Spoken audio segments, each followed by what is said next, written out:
Radimo radionice filmske početnice u sklopu udruge Restart.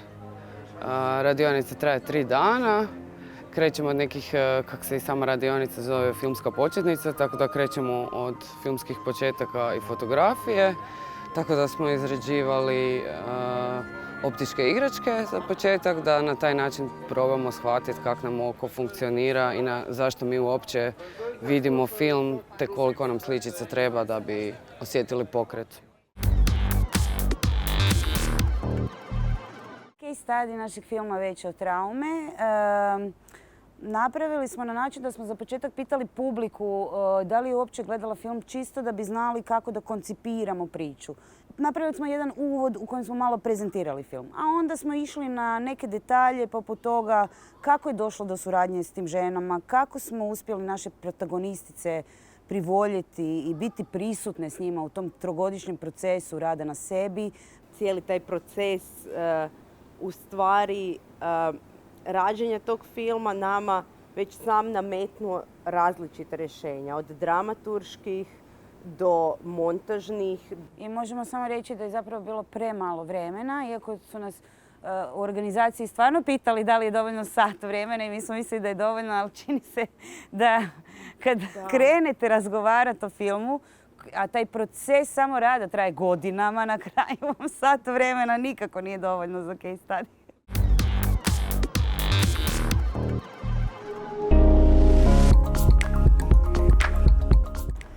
Ove godine po 3. put Hrvoslava Brkušić i ja vodimo Ravkat radionicu ovdje na Liburnija film festivalu i ove godine imamo 5 projekata, 4 dugometražna i 1 kratki dokumentarni film su u pitanju. Filmovi su u različitim fazama, tako da se nadamo da ćemo im pomoći da nekako nekim projektima da stanu na noge i da pronađu svoje filmove u formalnom i dramaturškom smislu, a nekim projektima da se možda čak i završe. Ja sam korediteljka projekta koji se zove Jablan zajedno sa Jelenom Bosanac i smatrali smo da je ovo pravo mesto da govorimo u ovom trenutku o našem projektu jer smo sigurni, evo mi smo danas o njemu već razgovarali, da ćemo dobiti feedback koji će nam pomoći da dođemo do sljedećeg stupnja u radu na našem filmu i već se radujemo da možemo da isprobamo to o čemu smo danas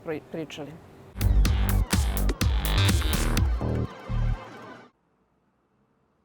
Ja sam se užasno potresla kad sam čula da je Džiho poginuo. Srđan poginuo. Saša, Majn Špago. Moj film Dezerteri je film o mojoj generaciji srednjoškolaca iz gimnazije Aleksa Šantića u Mostaru. To je hibridni esej. Baziran je na pismima koje smo jednim drugima pisali u izbjeglištvu koje nas je natjerao rat koji je 1992. počeo u Mostaru. Film je parafraza rečenice Bogdana Bogdanovića, autora Partizanskog groblja u Mostaru, koji se u par navrata i pojavljuje u filmu, koji je gradeći taj spomenik rekao da želi da se grad mrtvih i grad živih stalno i konstantno gledaju u oči. Moj film je neki moj mali pokušaj da se grad oni koji su ostali i grad oni koji su otišli na neki način u mom filmu sretnu.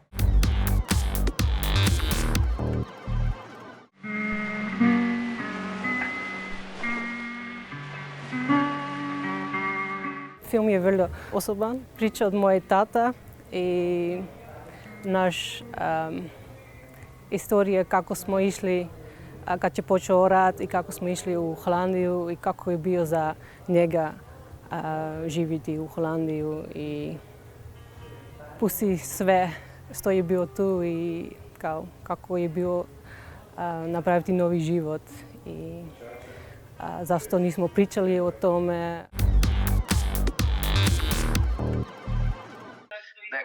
To je bilo znači negdje u 11. mjesecu 1992. godine.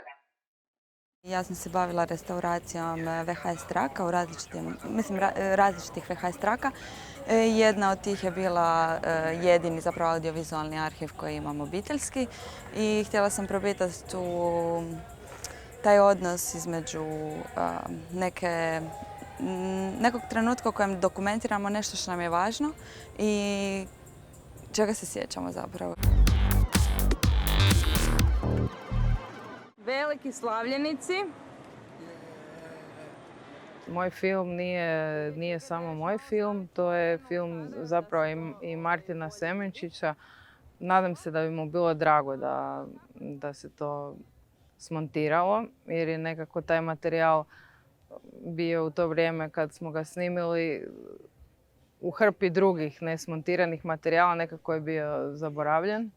A nama koji smo ostali zatečeni njegovom smrti je to bila jedna lijepa utjeha u tom trenutku i ublažila nam je osjećaj da njega više nema.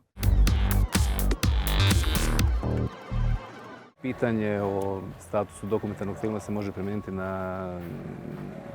uopće na film, na cijeli film u Hrvatskoj. Mislim da je apsolutno važno podignuti financiranje.